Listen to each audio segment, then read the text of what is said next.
Welcome to the Eclectic Gamers Podcast. Today is Sunday, April 8th. It is episode 59, and I am Tony. And I am Dennis. And we welcome you, and we welcome ourselves with our intros. Shall we begin? We shall. All right, excellent, because it's been a busy day, I know. Oh, it's been too busy This days. is a great part for intro. Why don't you say why you've been so busy? Because we're actually recording just a little bit later than we normally would. Yeah, like 4 hours later. Than normal. just a few hours. Yeah. Well, and the big thing is my wife's car had been having some issues, so I drove it to work 2 weeks ago, and it broke down. And we left it abandoned at work for 2 weeks. And then we came to get it fixed yesterday. And it had even more problems. And by the time we got it to a point where we could fix what the original problem was, it was already almost 5 o'clock. And the next fix was going to take about 4 hours. So we're like, let's just call it a night. So we spent 7.5 hours yesterday working on the car. And then we started again this morning and we spent another 5 hours working on it today. And yay, her car's fixed. So, when I play Mad Max, it takes like 3 seconds to upgrade my car. Yeah, I know. I'm just saying, it's amazing. You might need to get yourself a black finger. I might need to get a black finger. Yeah. I might need to do, or not do all the mechanic work myself. Like, hire that out, but that's expensive. It can be, depending on what it is. I mean, depending on how many hours of work it is. Yeah, I just took mine in just for a oxygen sensor swap out, because at this point, I don't do a lot anymore outside of maintenance, like oil changes and stuff. Yeah, and it's like, okay, well, the part was half the price, and the labor was the other half. And it's like, I wonder how long it would have taken me to change out the rear oxygen sensor. I don't want to. Yeah, you probably don't want to know, because some of those oxygen sensors take like a minute and a half to fix. Yes, and I would just rage because you pay the manual amount. But yeah, because I know I had a car that had an oxygen sensor go out, and I pulled out the book and I looked at it, and it was like, wait a minute. It's that part right there that I don't have to take anything off of to do. I can literally just unscrew it and screw the new one in and hook everything up. They wanted to charge like $200 for it. It's like, I don't think so.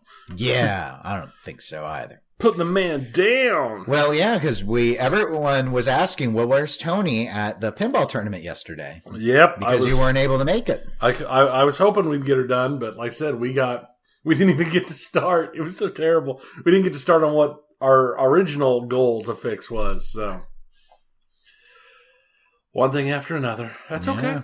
It was bonding time. I spent the last 2 days with my dad working on a car. That's good. Mm-hmm.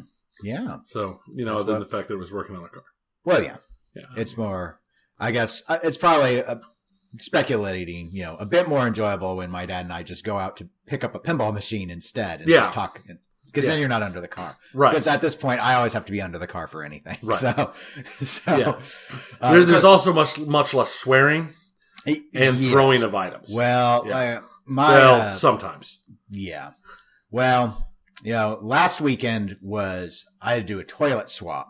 And I wrangled my dad in to help me with that. So we could lift it off. And so, because I put in a cleaner. It seemed to dissolve out the rubber. And it's clean. Oh, yeah, it was super These clean. Pipes it's super clean. I bought the new kit. It didn't come with the right size gasket, so that was my initial problem. But I even noticed the lines where the tank mounts onto the toilet itself. Mm-hmm. Those lines turned out to be cracks all the way through. So now that there was no sediment in there anymore, and probably expanding those cracks when I tightened on the new bolts. Yeah. It then started to sweat water every few seconds.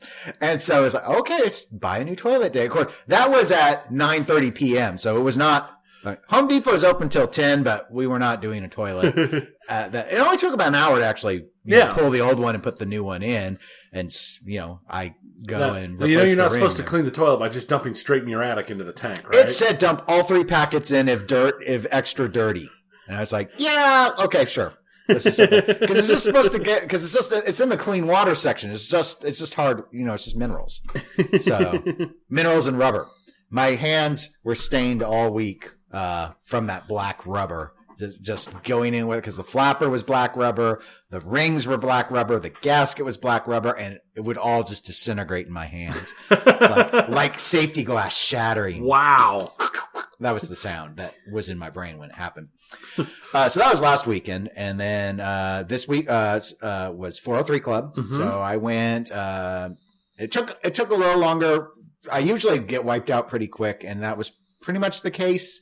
Just I had to buy the first round, and then I was sent to losers, and then I won in losers, and everything was 2-0. I didn't take anyone to 3. You sound so disappointed. And then I won in losers. Yeah, well, I was ready to go home and get my grub on. Overwatch League was on, and I went, and the match was coming up. But we're not going to talk about that because no one wants to hear about that. And there's a new podcast. I think I'm not sure, but I'm going to plug it. It's Pinball News and Pinball Magazine have teamed up, the editors of those two publications, and they seem to be doing a news recap podcast that, assuming it moves forward, will be a monthly. So they'll basically go out once a month and say, here's everything relevant to pinball that's happened in the last month. So they had a 2+ hour episode going mostly over TPF, but all the news coming out. So I have a link in the show notes if anyone wants to check that out. I know there's also another podcast that came out that is oriented. It's from the perspective of a spouse who her husband is into pinball. And now, yes, there's a podcast talking about what it's like to be married to someone who's in the hobby. I haven't listened to it, so I don't have a link in the show notes to it, but I know it's out there. So if people can dig that up, if it is of interest. I'll have to play that for the wife. Yeah, she might become. I think it's Mrs. Pinn's podcast. I think is what it's called. So she might like it. I don't know. I can't give an opinion on it yet. And finally, before we actually go into the main stuff, I wanted to note a question I saw that came into our Discord, which go to eclecticgamers.com if you want to join the Discord. I got links to all everything, the Discord, the Instagram. We read all that stuff off a lot here, but if you ever want a direct link, that's the site to go to. And it works because I just re-upped it. Yes, it does. I tested it before I name dropped it. I was like, well, make sure it was it was going to expire tomorrow. Oh, okay. Yeah, that's like when my phone plan was expiring. How interesting. So this one from Call Me Stream was the handle on Discord, but in Ready Player One, many people use pop culture avatars inside the Oasis. What would you choose for your avatar in the Oasis? I thought that'd be a good one to talk about here at the end of the intros. I've already had this discussion. You have? Mm-hmm. Okay, because I thought, I had not really contemplated it. So you already know. I already know. I would have a mountain dwarf who looked like he'd been absorbed by the board. Full on cybernetic, half machine, half man dwarf, wielding a big old hammer and laser rifle. There you go. Is there a reason behind it? Because it would be awesome. Okay. When I play D&D, even though my main character that I've been playing lately is a half-orc barbarian, the majority of my D&D time is almost always as a dwarf. That's my preferred play style is a dwarf character. And I mean, just it seriously be the whole sci-fi magic, like Gimli and Star Trek type thing going on. Yeah, I'd be full on. Yeah, no doubt at all. It makes a lot of sense. I would be the most sympathetic character from Lord of the Rings. That would be Saruman the White.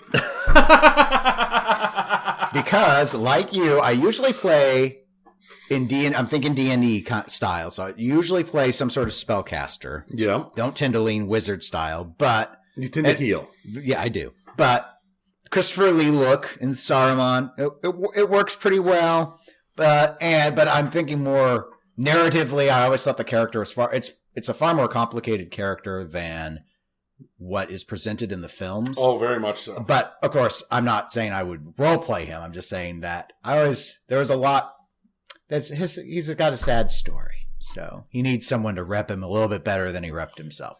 So yeah, that'd be how I would lean. But of course, I'm going out from a fantasy skew. If I start thinking in other Oasis terms and I start thinking in a sci-fi setting, I would hate to do that. I want to be something else, probably with pew pew lasers, maybe a little bit of Tales from the Blood Dragon going on with I need a little HUD thing like from The Last Starfighter, the guy, you remember the general and his little red thing? Die. Yes. They're supposed to be rebooting that. I know they are. I saw some of the stuff online. They tweeted out some what do you want to call them, like storyboard type shots. Yeah. Yep. So it's been a long time since I've seen that movie. It holds up. Good. Kind of. Well, we take what we can get at this day and age. So, speaking about what we get, let's go ahead and get on into the pinball segment. Let's get it on! And let's open with the news that was announced probably 45 minutes after we stopped recording the last episode, and that is Stern Pinball's next title is Iron Maiden. I full-on head-desked when it came out, when that news dropped, because it was just like, oh, come on. Really? You couldn't have dropped this an hour ago? But apparently not. Apparently they couldn't drop it at TPF either. Yeah. It's not like it was a surprise. We've all known it. We knew it at TPF. We knew it before TPF. They were, I mean, it wasn't exactly subtle with Titanium Man. Titanium Man. Which, though, as an original theme, could be pretty cool. We'd have to see. It depends. What Titanium Man are you doing? I don't have any idea. That's why I had to say, it has potential. I was going to say, because I'm pretty sure... I'd have to look it up. I'm pretty sure Titanium Man is a Marvel villain. Oh, well. Marvel and its Z-list villains are of no interest to me. But it would make sense for Stern to do it because they have an established relationship with Marvel. That's true.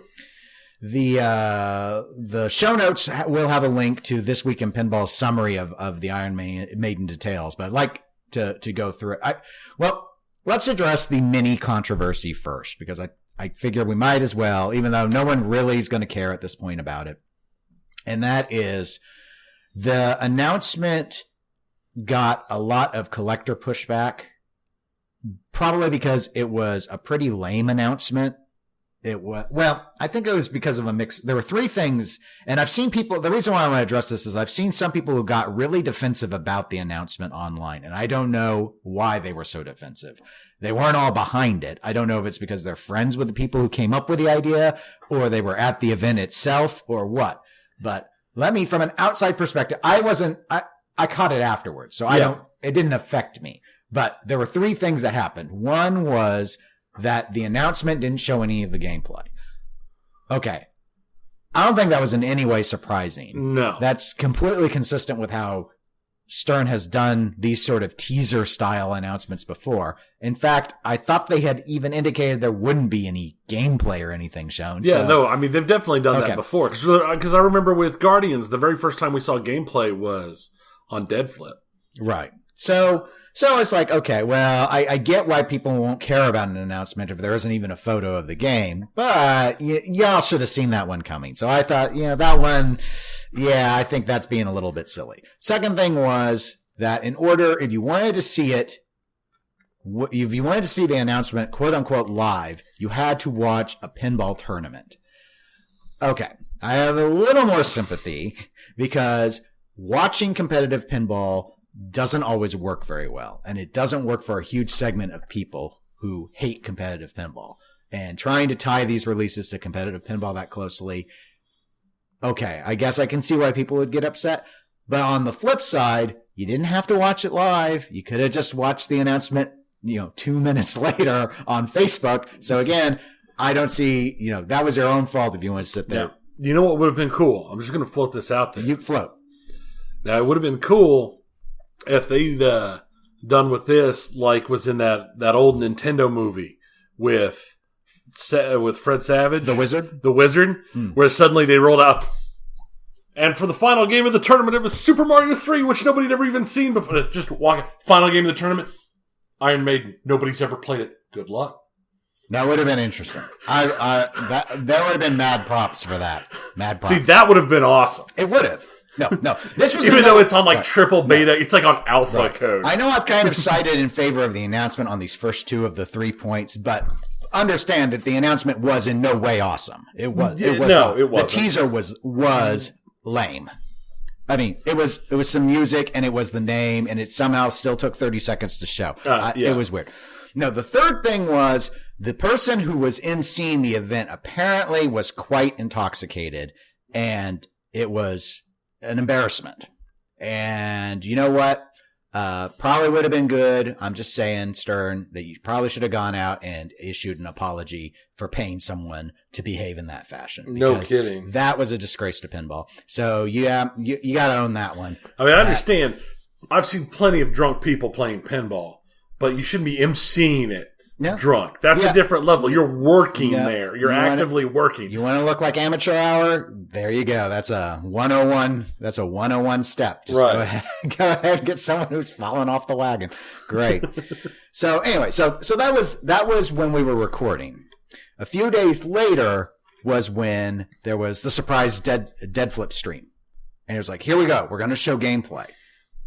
There was just, unfortunately, it was done at 3:30 Central Time. So unless you were on the East Coast, chances are you were working, in America at least, you were working when the stream was going on.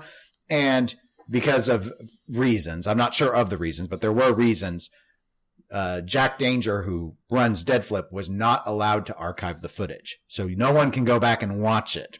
So up until just a few days ago, where some other people have started to clip things, no one really got to go back and revisit it, which is unfortunate because it was a really good stream. Well, I was able to watch the first 30 minutes before I left work, and then I caught... Don't tell your boss.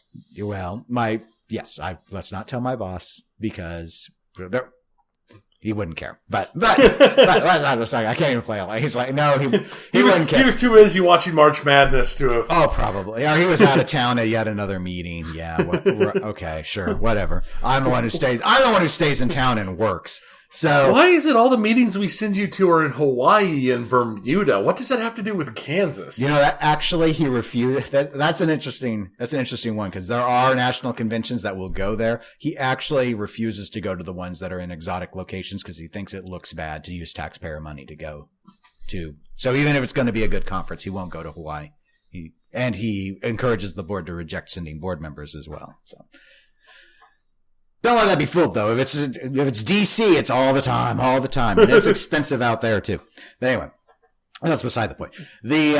So I caught that part which is where, Keith Elwin, this is his first game. He's the one who designed Iron Maiden. It's very much reminiscent of his Archer layout, which was a homebrew game he was working on, before he worked for Stern.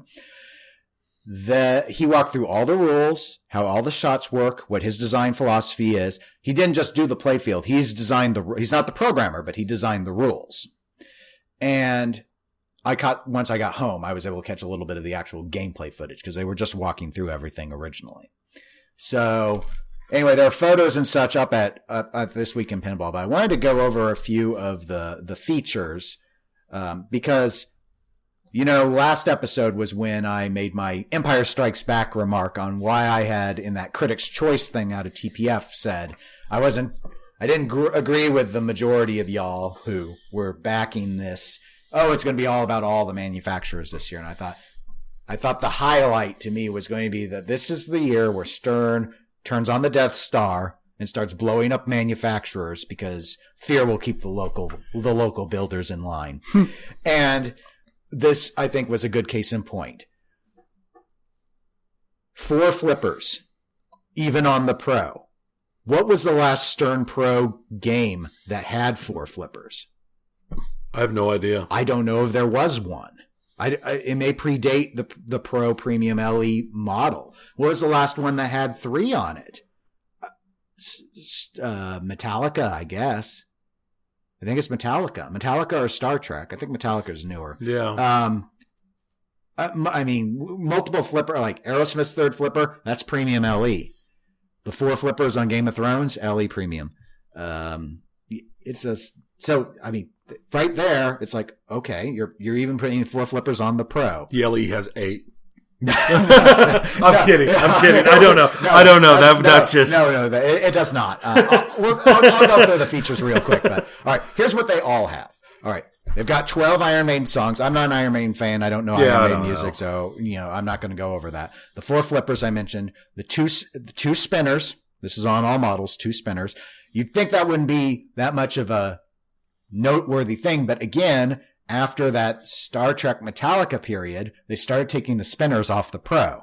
That was one of the complaints about Guardians of the Galaxy, because the software, when you would go into the mystery hole, would light super spinner, but there was no spinner to super. So it was a super duper spinner, a fail. They finally programmed that out. So 2 spinners on all models, 3 banks of drop targets on all models, metal and wire form ramps on all models. That's another big change. Nice. Because even going back to Metallica and Star Trek, they had plastic ramps on the Pro units.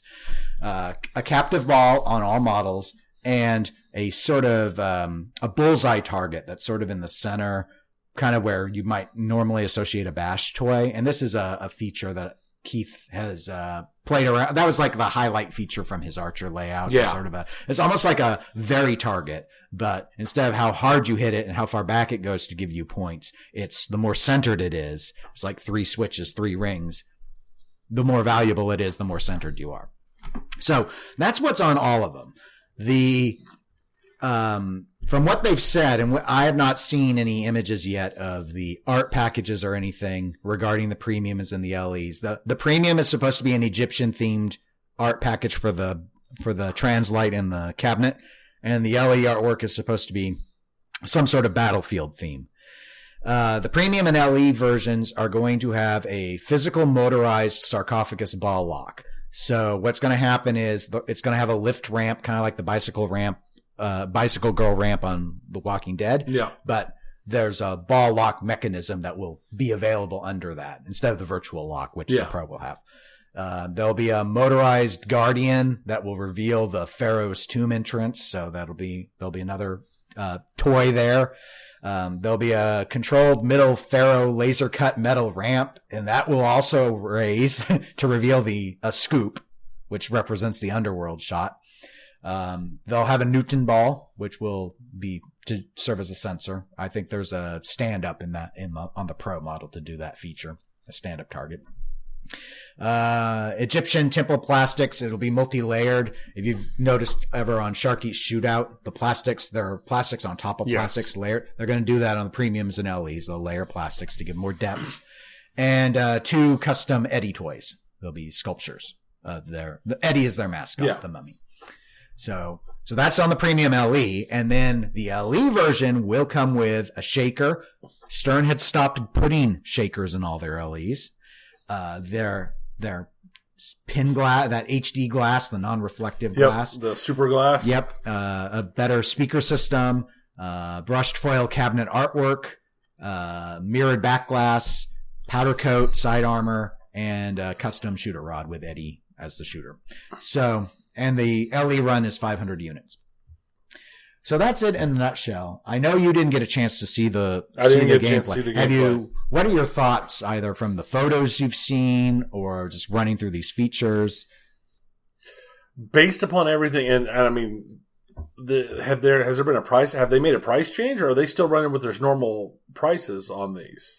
Well, that's an interesting question. I think because I don't always remember what the retail price is on everything that gets listed.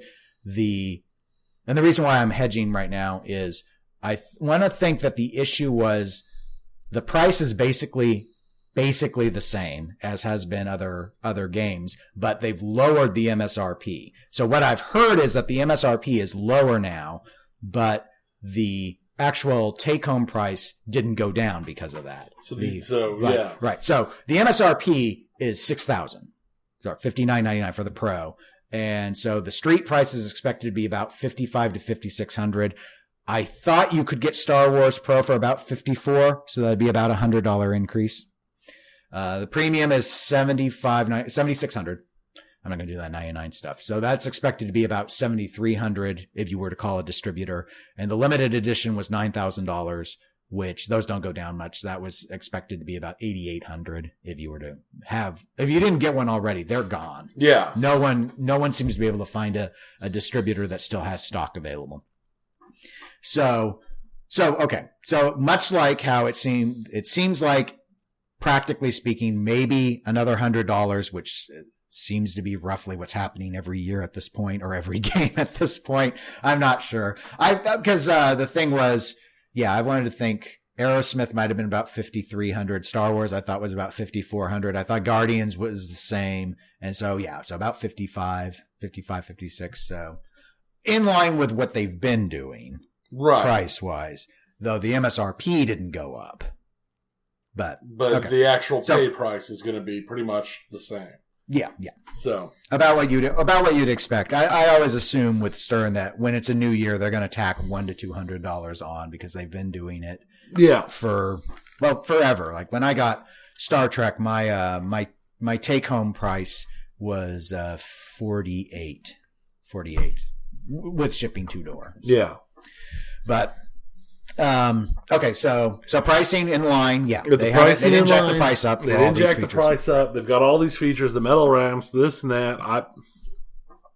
I think this is basically them going, hold my beer, and throwing everything at the wall and just saying this is what the big dog does. Yeah, I think this will end up. Well, I think the LE sales fairly much speak for themselves. I think this will be a home run for Stern. I mean, the what I've seen of the playfield and the little bits of anything I've seen, it looks good. Mm-hmm. And the playfield looks nice. And like I said, I'm not a big Iron Maiden guy. The theme does nothing for me. But even there, the art even on the Pro looks nice. Sure. So, I mean, it's nothing. It's not, again, it's not magic, but that's just that's a personal opinion thing. If you're an Iron Maiden fan, it's going to be the greatest thing ever. I'm not. So, but I think going with the metal ramps instead of the plastics and going with the spinners and everything else, I think they're stepping up to the plate and taking the big swing. Yeah, I think you're right. I think that the biggest negative, the only negative, is that it's Iron Maiden, and that might be a problem for some people who would otherwise want the game. Yeah. I've, of course, been seeing people who are so interested in this layout that it's a new designer who is a very good player. Right. And when explaining his rules, showed how he had things that were designed for really good players to take advantage of, but also had a design philosophy in that vein of a Kiefer or a Lyman Sheets, where you wanted to make things accessible as well. So when he was walking through it, one of Keith Elwin's big focus points was, hey, on my game, the way I've done it, every shot is always valuable. Everything moves you towards something. There's never a time where you're like, I don't want to hit that right ramp. I don't want to hit that left orbit. No, that you always will have value hitting if you're hitting shots, you're rewarded. And I think it might have been on Coast to Coast, or it may have been when he was I think it was when he was on Slam Tilt. He mentioned something about how he didn't like games where, like, I think this has 8 or 9 modes. You know, he mentioned something about how he didn't like games with 18 modes where you could only shoot particular certain shots. Yeah, an example. Basically, he said, I don't like Star Trek. He doesn't like the rules. Personally, I like the rules of Star Trek, but I get where he's coming from and the complexity and depth of that. And as you know, because you've played Star Trek many times, when you're in a particular mode or when you're not in a mode, if you're not hitting the lit shots, you're getting nothing. You can hit that orbit as many times as you want. You get nothing. And if you're not in a mode, you get nothing no matter what. You get nothing. Nothing's more devastating on Star Trek than going into a multi-ball without being in a mission. Oh, it's terrible. Because it's a waste. It's a total waste.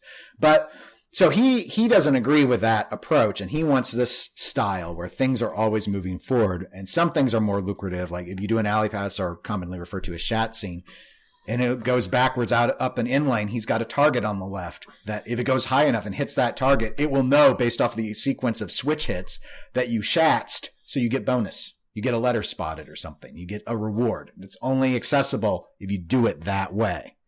And another feature where one of his flippers, if you hold it up to give yourself a gentle feed, it reduces the points of some other aspect because it's harder to flip on the fly and hit your shot. So you get rewarded if you do that instead of cradling or holding things in position to make them nice and gentle. So, and all that comes out of his experience of playing pinball and at a high level. So I think that's really exciting. Obviously art package, it's Zombie Yeti. So of course he hit it out of the park. I guess some people were worried whether or not he would capture the Iron Maiden style because they have their own artists who do their own style. I've not heard a single person say that he had a miss. And so I mean, that works. It's obviously really full featured even as a pro. So that really works. And from the Dead Flip stream, I think Keith said they're over 80%, 90% on code. Like, I mean, the games are starting to ship now, and he expected it either, if not at code 1.0 to be at like 0.98, I believe. Wow. So it's going to be code complete too. Yeah, that's impressive. Or near code complete. So all that combined, I think, especially because this is a rookie team, all the design rules, the programmer, this is not Stern's veterans. This is like, here, you guys are the newbies. Go and do your newbie stuff. Well, I think it will be very, very successful. I think the fact that the LEs sold out, where it took a while for Star Wars' LEs to sell out. I believe they did, but it took a while. Guardians LEs, I do not believe are sold out. That this sold out before anyone got to see the art package is impressive. Yes. And part of that is they didn't do a ridiculous like 800 run count, but part of it is just how well this looks. A lot of people want to own the first design of Elwyn, all that stuff. So I think it's pretty exciting.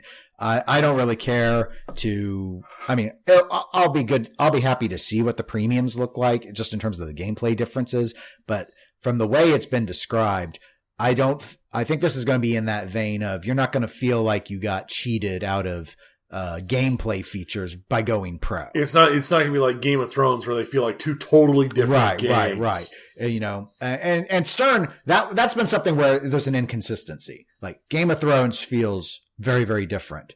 Metallica doesn't feel very different. Right. I don't think Aerosmith feels all that different, even though the upper playfield lacks a flipper.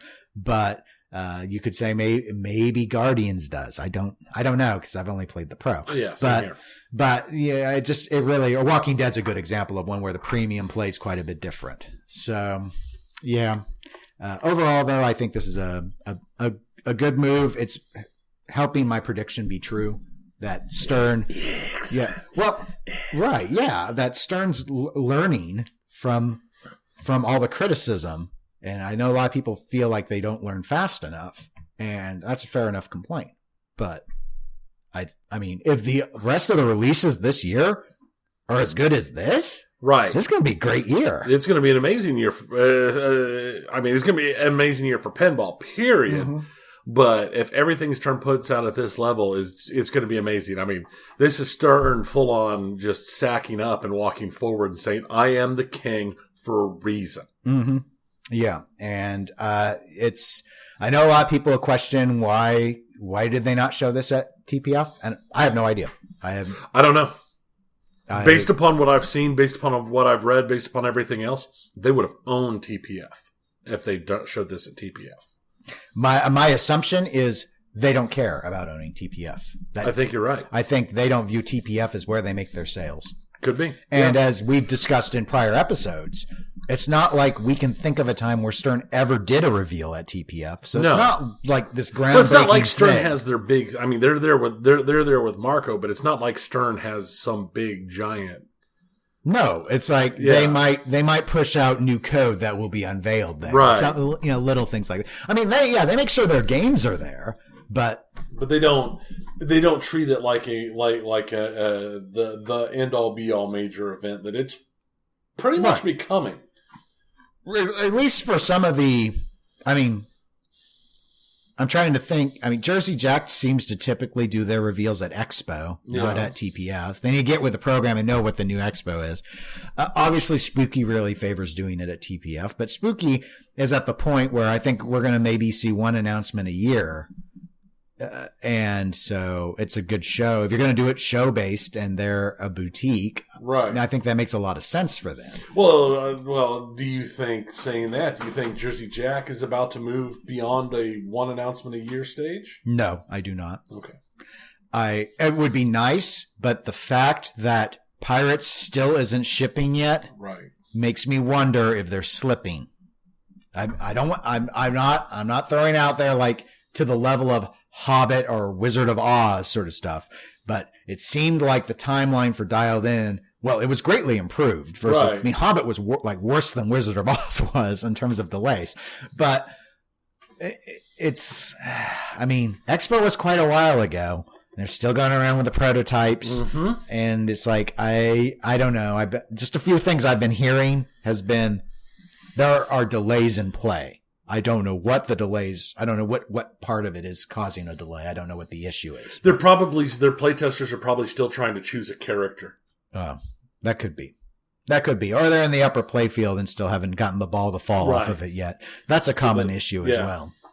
No, it's definitely an issue that Jersey has always had and that they need to see about fixing. Yeah, I thought after Dialed In, I thought maybe they had things knocked together because Dialed In was such a beautiful series and so quickly. But then this. Yeah, and it's not it's not something rotten in the state of Denmark levels of concern, but for example, there are also Hobbit owners who are still frustrated because the code isn't finished on Hobbit, apparently. I guess it's easy to know if you've got the 45 minutes to play the game to figure that out. But I guess one of the final wizard mode or something still hasn't been released. And I know there's been frustrations because Dialed In was getting more code updates. Right. While Hobbit was sitting. It's the better game. I agree.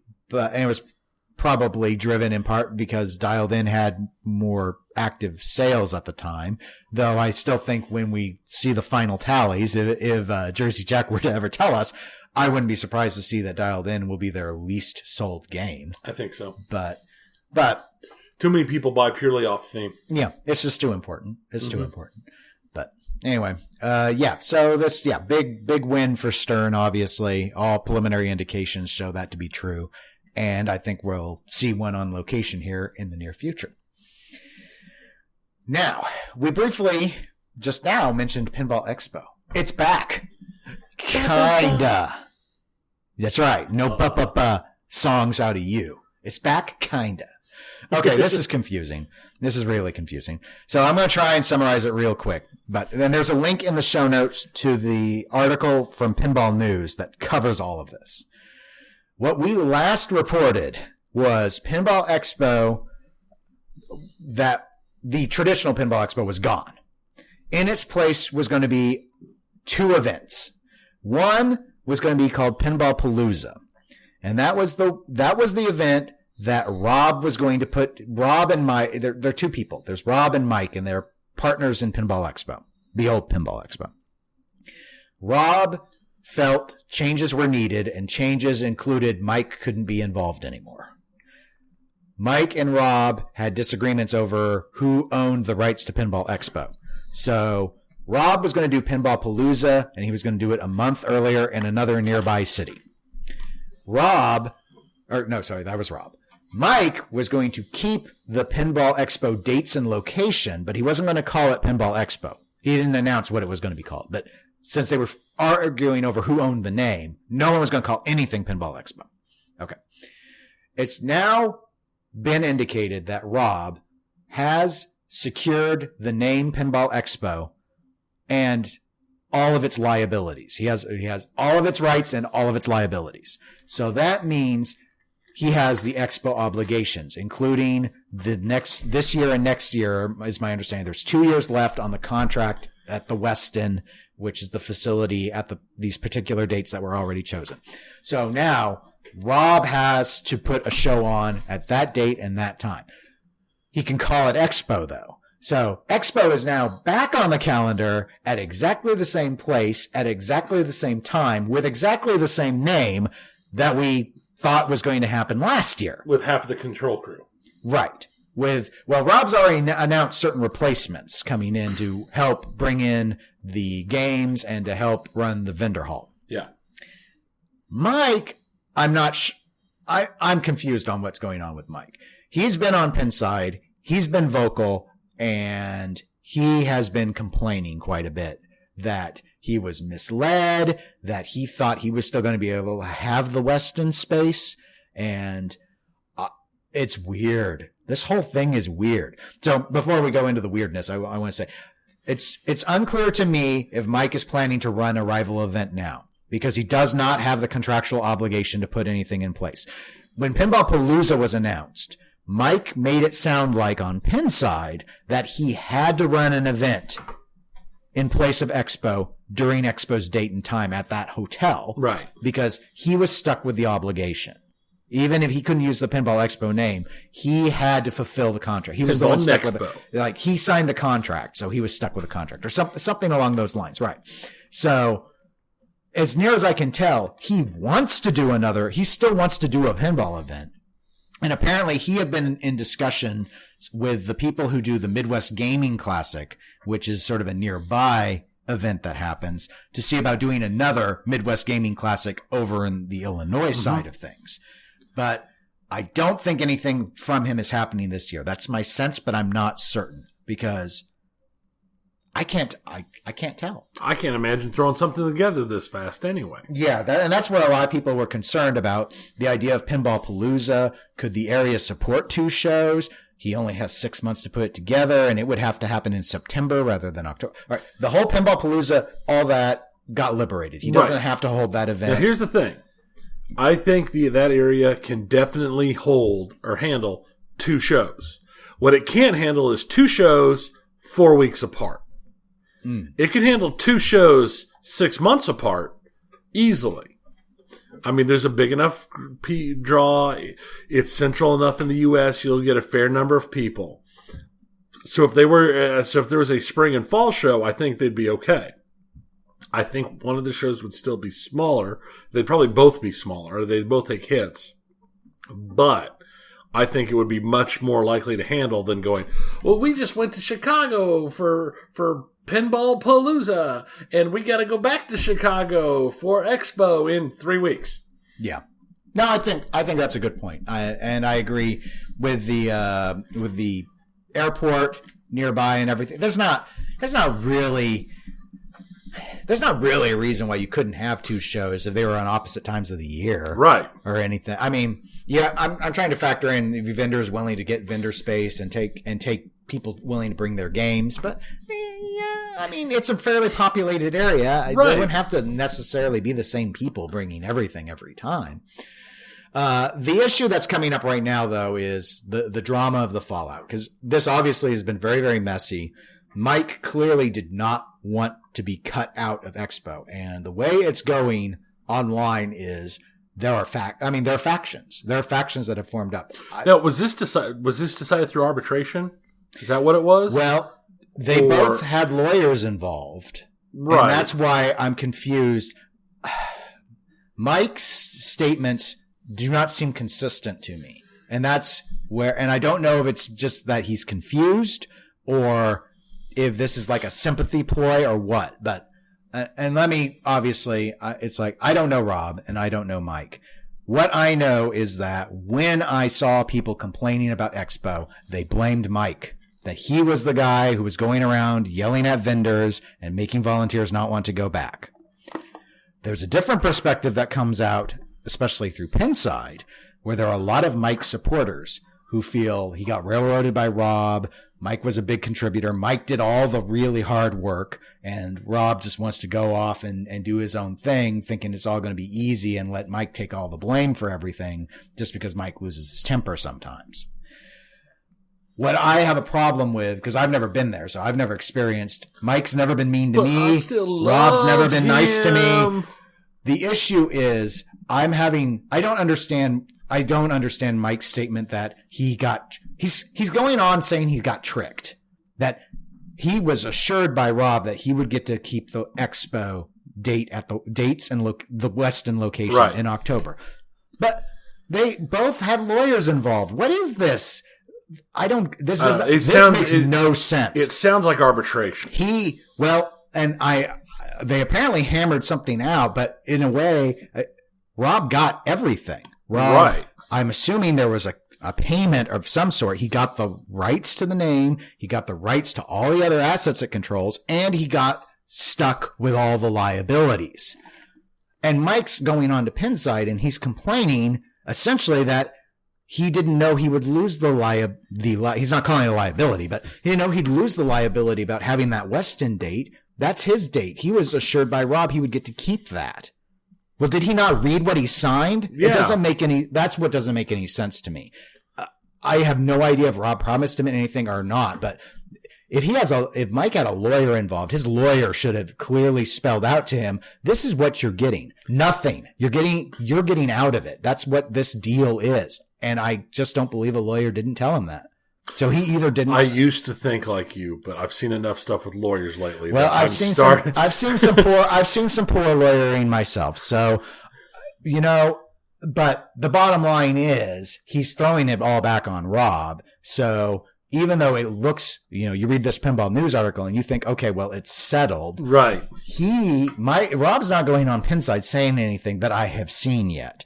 But Mike is going there, stirring the pot, complaining about how he got treated. And now instead of this, oh, well, I didn't want to stop working with Rob. Now it's, well, now Rob tricked me and I've been cheated out of my Weston dates. And some people aren't going to go because of that, because they're siding with Mike. And that's their right. I just think. Anything that happened had to have involved signed papers. And if you didn't read the signed papers, then. And he had, well. Right. And no one's saying that the papers weren't signed or anything. It's just, and then there are issues with Rob saying something one place, but another place it sounds different. So, what's going on? There's again, Rob hasn't been weighing in, but someone said, well, Rob has banned Mike from showing up to Expo. He's not even allowed to come as an attendee, and that's not been refuted. So that's turned people off as well. Like, wow, talk about bitter. Why don't you hold a grudge some? Winning. After winning. Yeah, right. So you've got things like that, too, which I don't know if they're true or not. They could very well be. So the thing is, as long as it looks solved, but as long as this drama festers, the only thing it will do is hurt attendance. Right. And we might still end up back in the place where we were, which is a dead Expo. Now, do you care if Expo dies? No. Nor do I. We have to cover this because it's news. There are a lot of shows out there, and I know Expo has always been considered one of the big ones with lots of announcements and this and that. But I'll tell you right now, it's not even near the top of the ones I've considered going to. There's other ones that are higher in my interest level to go to. Yeah, and it's not like it's a long way away. I mean, it's Chicago from Kansas City. It's not that long of a drive.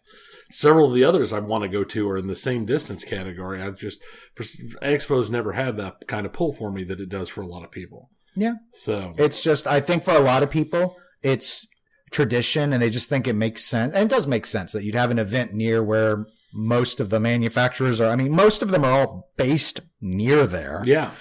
But you know what? This is pinball. We used to have Bally Williams and it went away. We used to have Gottlieb and it went away. Pinball Expo can go away too, and we can be okay with that. Yeah. There was a time where it was like the only show. Right. That time has passed.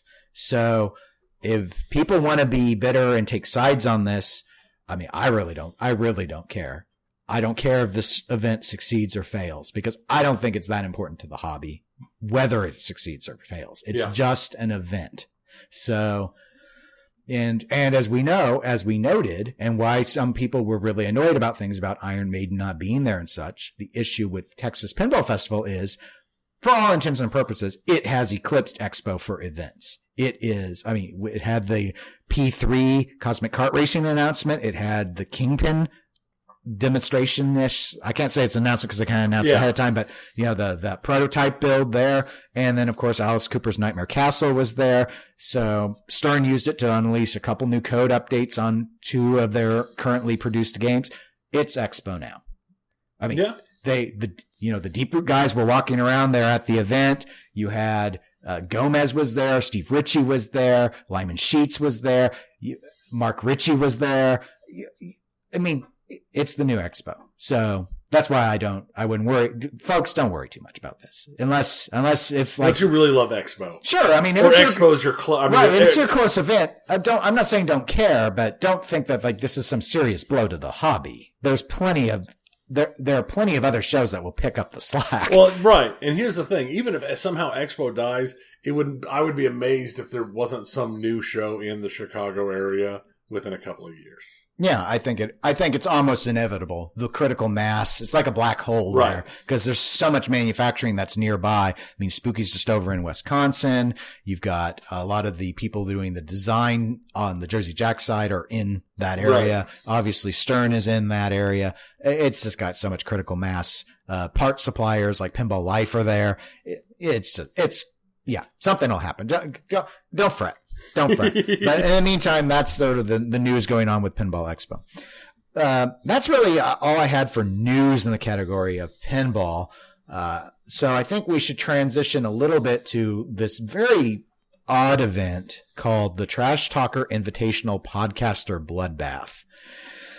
And I don't even know why we're reporting on this, but we will. Well, I know why because we got invited. It was strange. We got an invitation, but it wasn't an invitation to compete. It was an invitation to apply to complete. I don't get invited to apply. You just, you invite me if you want me. You know, this is how I'm the one with the microphone. This is how it works. But hey, all right. So I thought, oh, interesting. They've got some hubris going on. Let's look into this further.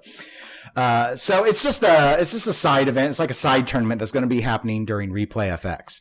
Unfortunately, neither Tony nor myself are going to Replay FX this year. No. So this whole thing is essentially moot. But because I thought it was a spot of fun, I went ahead and I drafted up a dis application or a roast. It was, I used it, I phrased it in the structure of a roast, but basically I was just submitting a notice that we would not be applying. We would not be applying through the invitation to compete because we were not available.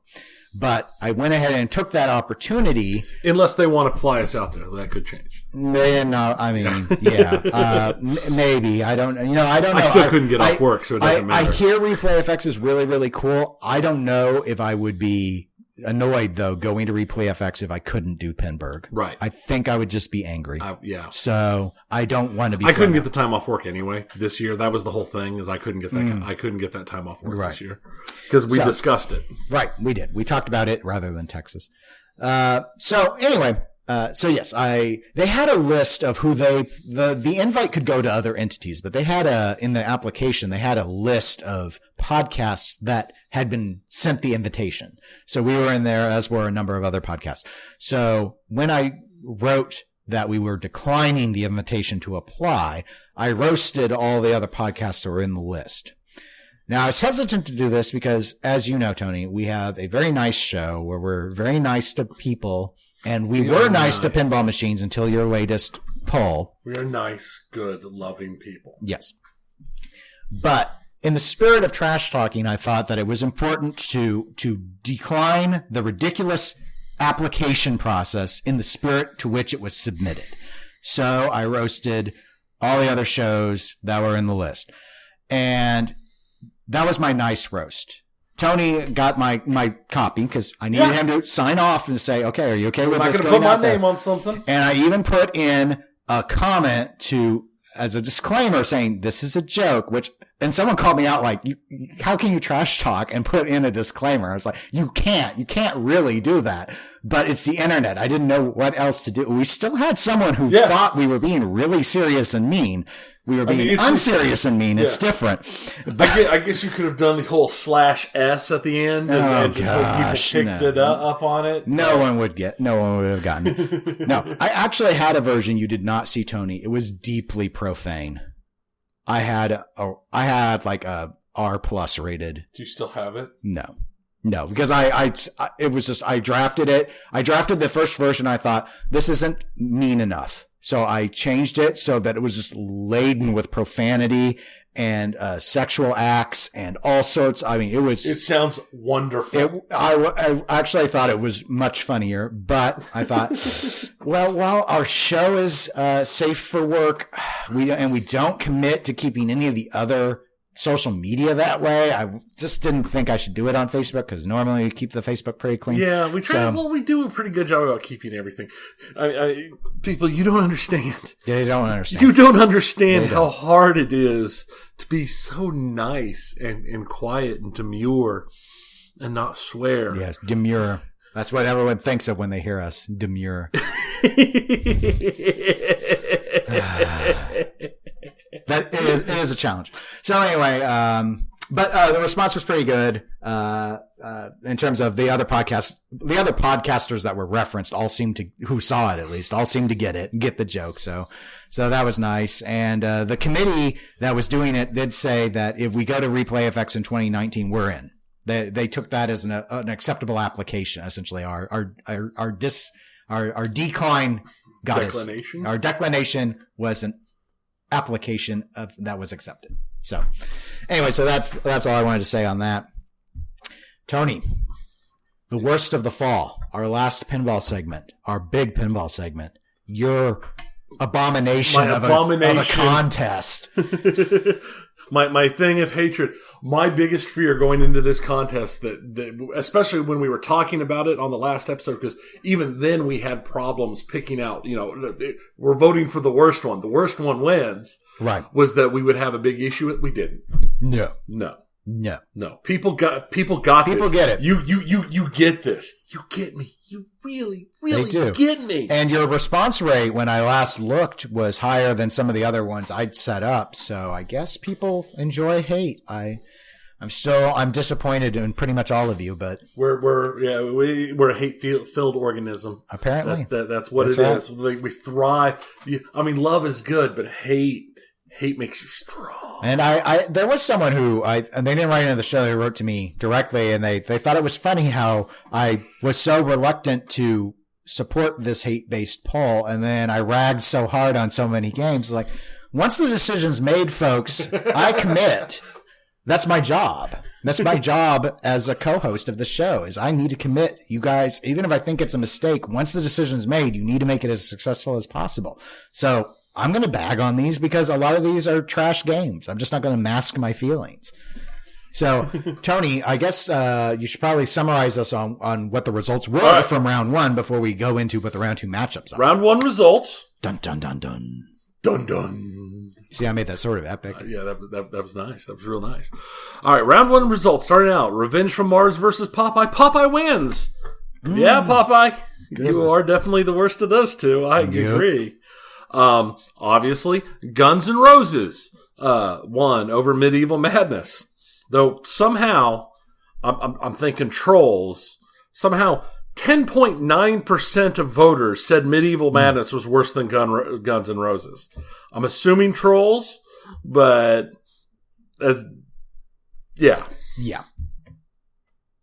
And I apparently skipped through my notes, so we'll step back to the second one of the day. It was actually Roadshow versus World Cup Soccer. Oh, yeah. This one we were not in agreement on. We did not agree on this one at all. And you won, you dirty. It's the science of it. It's Roadshow. It's science. It was close. It was 55.6% to 44.4%. So, I mean, that's close. It is closer than I thought it would be. But Roadshow won. And then, let's see, we already did Guns N' Roses Medieval Madness. Monster Bash and Pinball Magic. Pinball Magic won with 91%. Yeah. No surprise. No surprise. Oh, here's another one we disagree. I'm of course seeing the same notes. That's why I get to be preemptive. Yeah, I know. We disagreed on this one too. Godzilla and the X-Files. X-Files won. By a lot? By 80. By a lot. Because Godzilla's actually a good player. I liked X-Files though. Okay. But it was 80%. X-Files got 80%. So it wasn't even close. It was pretty blowout. Freddy and Nightmare on Elm Street beat Junkyard, which is definitely what should have happened there. Rescue 911 beat Mary Shelley's Frankenstein. I didn't vote in that favor, but I'm not too surprised. Yeah. And also not a surprise, Twister beat Stargate. Yes. Yeah. Now, one that did surprise me a lot, Shack Attack beat Starship Troopers. That did not surprise me. I did not vote on that one. I didn't because I've never played Shack Attack. I had not either. However, I actually saw, I think it was when we, on one of the shares that we did to get the vote out there to the Kansas City Pinball group on Facebook, someone posted on there going, Shack Attack may win this whole contest. So apparently, now I spoke to him at the 403 Club about that, and he said, he's never played it either, but it has a really bad reputation. So while we weren't familiar with it, apparently that reputation lives on in the internet. Because I've played Starship Troopers. It is not a good game in any way, shape, or form. But it was like it's a complete blowout. It was an 88.6% win for Shack Attack. So Shack Attack must be really, really bad. I guess so. Wow. Flipper Football, big win over Dirty Harry. Strikes and Spares had a big win over, well, not nearly as big of a win, but still a pretty good size win over Batman. That's a good amount. The Big Hurt, 93%. I think that's probably, I have not played Big Hurt, so I didn't vote on this one, but that may be more that just Demolition Man Cena is a really good game. Probably. It could be. I can see it. Barbed Wire beat No Fear, which it should have. Yeah. I mean, if it was anything else, I would have been in total and complete shock. Apollo 13 beat Johnny Mnemonic. Yeah. Yeah, no surprise. Nope. There's nothing surprising there. Mario Andretti. Is it Mario or Mario? I always say Mario, but I don't know. Whichever. Andretti beat Independence Day by a fair amount, 67%. It's not bad. I don't know those games, so I didn't weigh in on that. Fast Break beat Safecracker. I'm not surprised. I'm not surprised either, because that's how I thought it would go.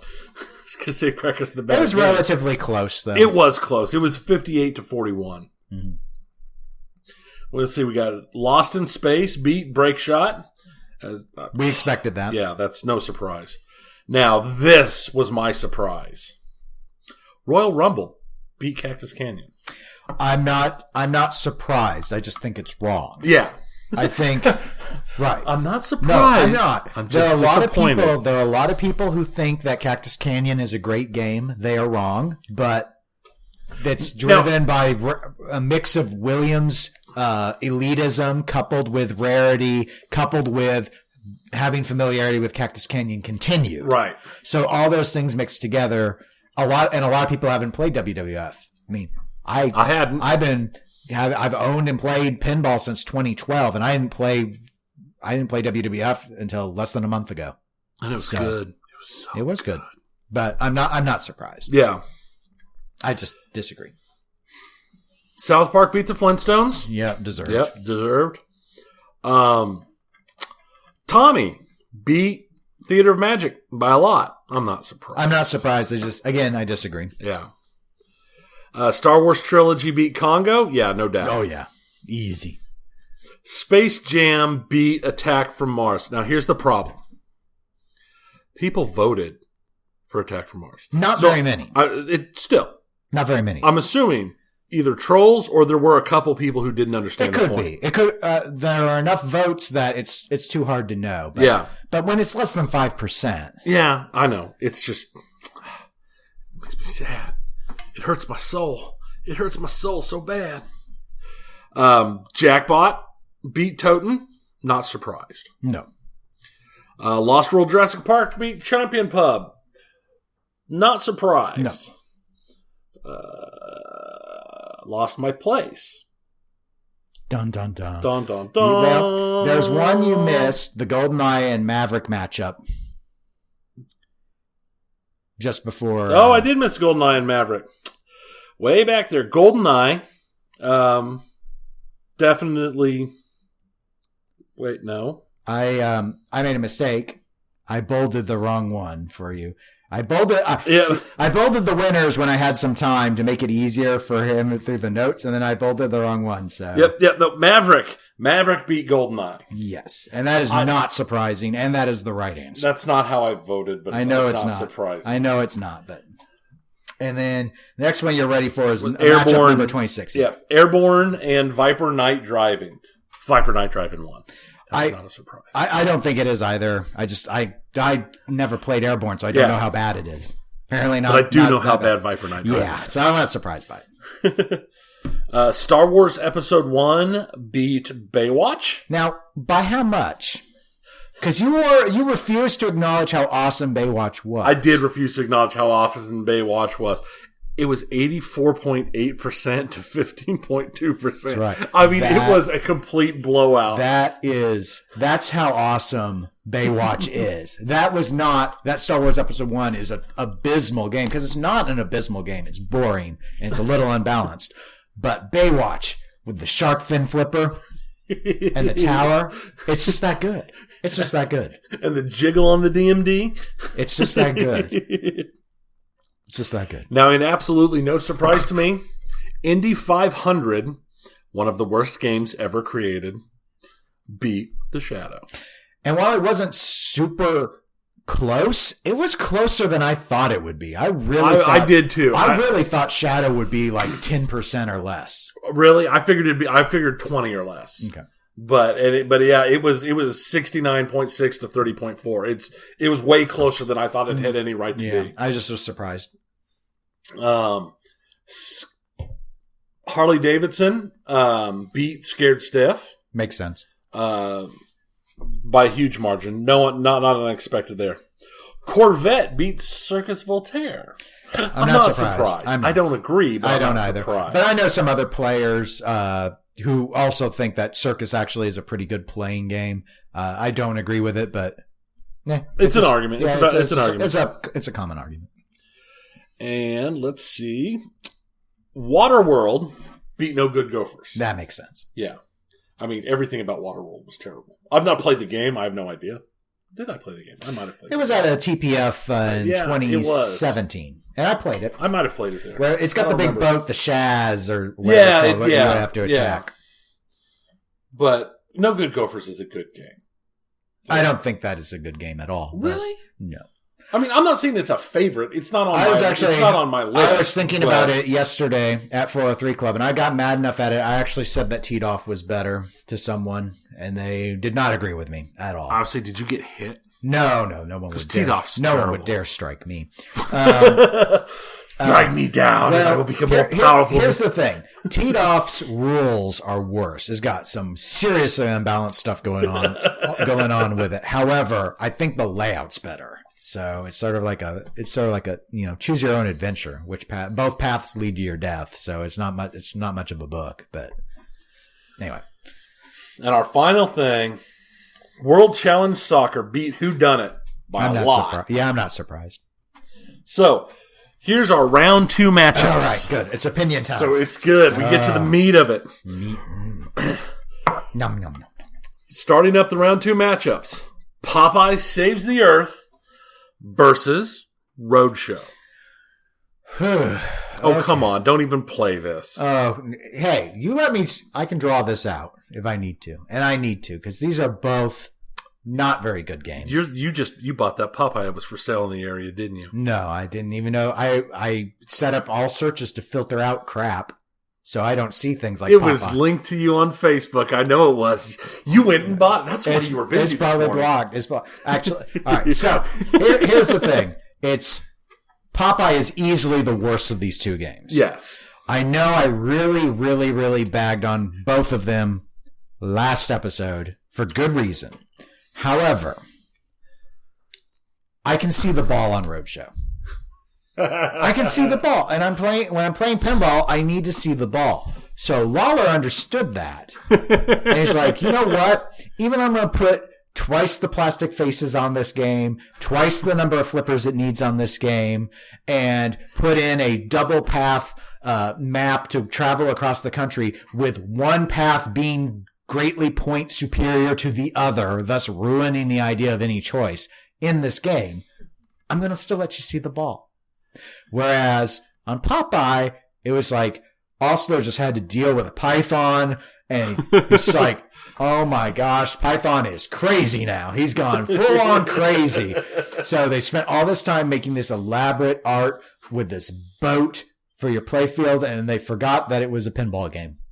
So Popeye gets my vote easily. Yeah, mine too. Okay.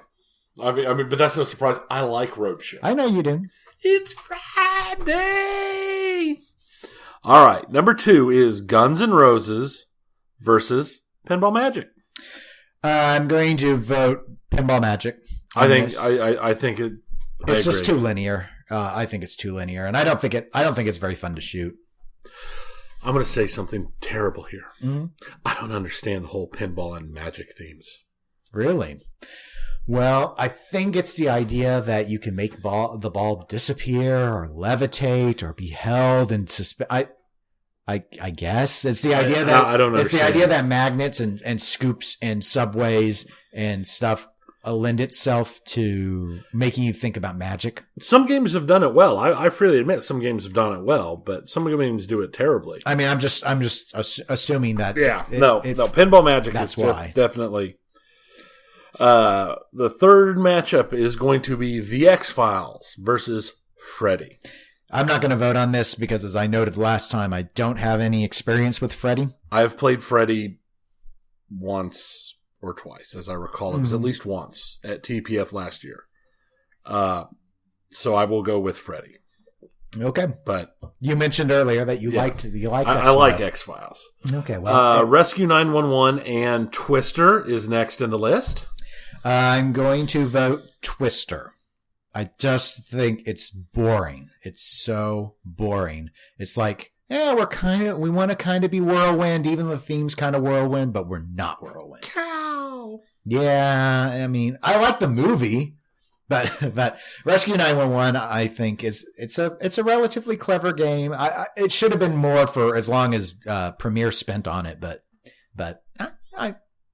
it's based off the show, the Rescue 911 show. It works for what it is. These are not great. I don't think either are great games, but Twister. I'm going to abstain here because I haven't played Rescue 911 that I can recall. Now, I do have an interesting Twister story. Yes. All right. Is this going to be as good as the Lost in Space story last time? No. Oh. Okay. Well, sorry, folks. I originally saw Twister in the theaters. So did I. I saw Twister in the theaters with my then girlfriend at the time. Mm-hmm. And they had to stop halfway through so we could go to the shelters because the tornado sirens went off.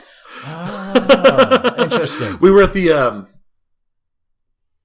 West Glen. Okay. The old West Glen Theater over there. I think it's like a fitness place now. Hmm. But yeah, no, it's just that's my humorous Twister story. I don't have a humorous Twister story. Yes.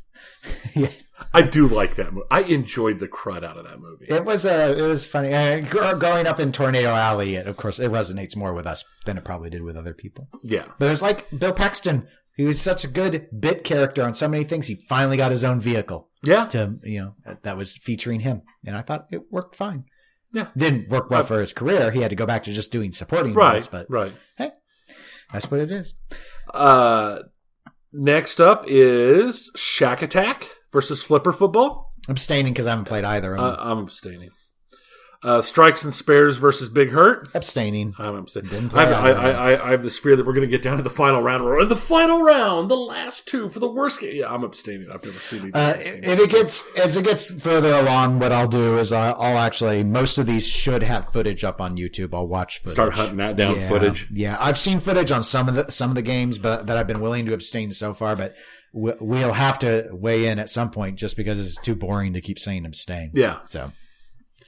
Next is Barbed Wire versus Apollo 13. Barbed Wire. Oh yeah, no kidding. I'm sorry. It even though the one we played was misadjusted, even if it wasn't misadjusted, there's no way that game was fun. Yeah, Apollo 13 has its own frustrations, but even as bad as I think Apollo 13 shoots, it shoots better than barbed wire. Yeah. And so... Mario Andretti versus NBA Fast Break. I'll abstain because I've not played Andretti. I'm going to abstain, but I do think Fast Break will not win. Oh, yeah. No. I'm sure people... The only reason Fast Break is here is because Safecracker's a really good game. Yeah. Yeah. Lost in Space versus Royal Rumble. Lost in Space. It is so terrible. So bad. Do you have a story about how you saw Lost in Space? I told it last time. Are you sure? I thought I did. You did. I was just thinking if I could get you to say it again and confuse everyone. See if it got any, like, there was more pain this time. More pain. I don't know. There's not going to be more pain. But okay. Now, when Lost in Space makes it through this round and continues on. Right. I think it will. There'll probably be a story next time because the new Lost in Space TV series hits Netflix on the 14th, I think. Or it's either the 14th or the 24th. Okay. It doesn't matter. Lost in Space is going to be in this thing for a while. Okay. But I'm going to try and watch the new Lost in Space TV show. Is it still a TV show if it's on Netflix? If it's a series? Yeah, call it a show. Okay. That's fine. Okay. So, South Park versus The Who's Tommy Pinball Wizard. South Park. Oh, it's so South Park. Yeah. It's not even a fight. South Park will probably put up a really good fight in this whole thing. But yeah. It depends who it gets put up against, of course. But yeah.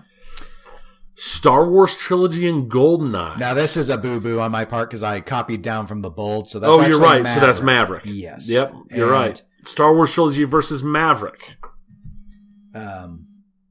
Star Wars. Yeah, no. It doesn't matter. Star Wars is worse than either of those games. Yeah. And I will have to make sure I copied over your voting poll for the round 2 votes, which will be in the show notes, folks. I'll make sure that it actually says Maverick. Maverick. Yeah. Yep. Whoa. That's weird. That's probably because I just fixed it. Yeah, my notes are, but they're updating like it's like it's updating in Morse code because it's one single letter appears and then the backspaces are going one at a time. How sad! I typed it so fast. Yeah, I know. That's why it was weird because it was going so much slower than how you typed it. So matchup 12 is next. Space Jam versus Jackpot. I'll stay out of it because I haven't played Space Jam and I've never watched anything about it. I've never even seen the movie. You've never seen Space Jam? Nope. I only watch inspirational sports movies, and cartoons are not inspirational. This is going to be just like Supernova. I'm going to have to go find a copy of Space Jam and get you for your birthday. Nope. Was that your birthday or was that Christmas? I don't remember. It was bad. It was bad. I blocked it. It was an extra present because it's like, Dennis hated this movie. I'm going to buy it for him because it's in the $5. Yeah, what a nice thing to do. Wow. Wow, that's just really sweet. Space Jam is not a terrible movie. It's not great. Apparently, it made people feel a little weird, but it's not a terrible movie. Is it a terrible pinball machine? I don't know. Okay. I mean, it's not like Cool World bad. Oh, I did see Cool World. The Lost World Jurassic Park versus Viper Night Driving. I'll abstain because I haven't really done anything with Lost World. It's Viper Night Driving. Okay. I think you'll end up being right, but for what that's worth. Star Wars Episode 1 versus Indianapolis 500. I'm going to vote Star Wars. I don't really enjoy either of these games. But I guess I like Indy a little bit more. Oh God. This one's hard. Star Wars is just I don't even know there's nothing. I can't think of anything really redeeming about Star Wars. Indy tried to do some clever stuff. It's unfortunate that it doesn't play well, but I don't care. Indy 500. I think Star Wars will win, but Indy 500. Okay. I don't dispute. Our listeners know my problems with that game. Yes. That game, that's just what it is. Mm-hmm. I'm willing to vote out of pure spite. Okay. Hey, it's whatever you want to pick the worst. Harley Davidson versus Corvette. Harley. Harley. It's so boring. Oh, gosh. I remember when that was on Pinball Arcade, and I was like, you put this one in, it's like the most paint-by-numbers pinball machine that ever was in the DMD era. It's so... And nothing good about it. It's not... And that's the sad thing is, it's not like there's anything that is glaringly terrible. It's just unfun. Because... It's like, oh, look, red light multi-ball. Oh, look, here's that other multi-ball. Oh, look, here's the toy that will eat the ball. Oh, look, it's a motorcycle. Nom, nom, nom. Whatever. It's just not good. It's just not good. Corvette is better. Yep. I'm going to vote Harley Davidson myself. So, our final one, Waterworld versus World Challenge Soccer. I'm not going to vote because, as I've noted, I've not played World Challenge Soccer. This one's interesting because they're both Gottliebs, and we're going to end up with a lot of Gottliebs. We are going to end up with a lot of Gottliebs, as you would expect. I'm going to predict that World Challenge Soccer will win the vote. If anything, it's just a lot fewer people have played it. Yep, makes sense. So that makes sense. We'll see. So that's what we're looking at. That is our worst of the fall, our negativity poll. That's right. And we're done with the pinball segment this time. Yay! So now we got some video game update stuff to talk about. Here's the thing. What thing? I've learned this recently. Apparently, video games are terrible for you. Are they? They're horrible. They Why? make you crazy. Oh. I don't know. That's what people keep saying. I'm going to be flat out honest. I've barely played any video games. I have not played pinball since Texas. I've barely played any video games that wasn't that wasn't Overwatch or something else that I've played in the past. I've played nothing new. And well, what have you been doing in Overwatch? Have you played Brigitte? I have played Brigitte. She's the new hero, folks. I like her. Okay. She's a support. She has a little teeny shield and she has a flail and she flails around with it. Yeah, I've played her some now. Most of my time has been polishing my Moira play. Okay. So I've been spending almost all of my time on Moira. She's very important for deathball comps. So. Yeah, or Reinhardt or Winston. Mm-hmm. I'm trying to get better with Winston. This is Winston. I have bad dive timing. I have bad dive timing. I do have bad dive timing. I do not want I'm working on it. For some reason, I managed to fail to jump out in time. I almost always die. Fraggy does that. Yeah. The professional player, Fraggy. He never gets out. Yeah. That's why he's the worst Winston in the league. Right. Winston, I actually kind of like Winston a bit, mostly because generally at my level, and I'm usually playing gold or silver tier opponents, they don't tend to use Winston. But I don't usually play tanks. So. Right. Well, my preference is I play more support or Junkrat or soldier. I can play DPS characters.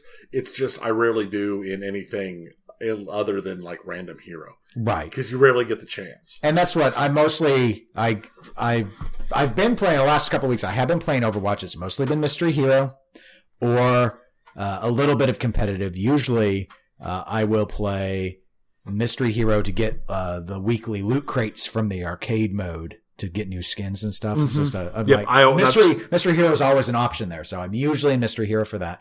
I play Mystery Hero unless Mayhem's available, and then I bounce between Mystery Hero and Mayhem when Mayhem makes me angry. I will. We do not. I usually play with Mike, who's been on the show before. We do not do Mayhem. But if No Limits is an option, we will do No Limits. Oh, No Limits is good too.